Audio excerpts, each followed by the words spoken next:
Alex Gibney, thank you very much for doing this. All the years that Benjamin Netanyahu has been in the American media, I think there's very little sense in the U.S. about his domestic troubles in Israel. We keep hearing he's been charged. What are the charges? What is he accused of doing? Did he do it?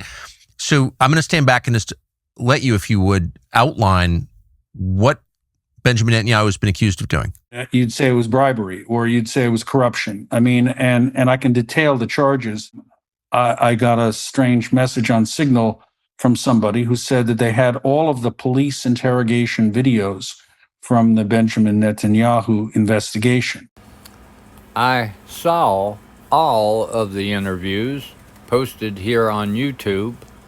Very damning evidence. I made copies and put them on my little channel, and they're all gone. You can't find them anywhere. And they had been investigating Netanyahu since 2016 for charges of corruption. That is to say, trading on his position as prime minister to get money in all sorts of favors, jewelry for his wife, very expensive Cuban cigars, hundreds of millions of dollars. So what became of this investigation?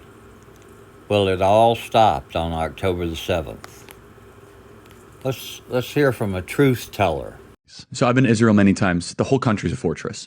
When I first heard this story, I still had the same gut instinct that I did initially. I find this very hard to believe. I've been to that Gaza border. You cannot go 10 feet without running into a 19-year-old with an AR-15 or an automatic machine gun that's an IDF soldier. And most Americans don't know this.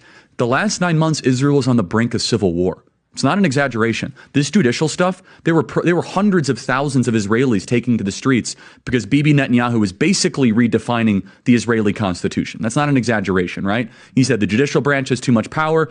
There were protests planned this week against Netanyahu, where they anticipated tens of thousands of people to take to the streets. That's all gone, Patrick. Netanyahu now has an emergency government and a mandate to lead. But I think some questions need to be asked. Was there a stand-down order? Was there a stand-down order? 6 hours? I don't believe it. Israel's the size of New Jersey. When I took a helicopter ride from Jerusalem to the Gaza border, it's 45 minutes. Wow. 6 hours. They're live streaming the killing of Jews. Did somebody in the government say stand down? That is a legitimate, non-conspiracy question. Now here's the answer to your legitimate question.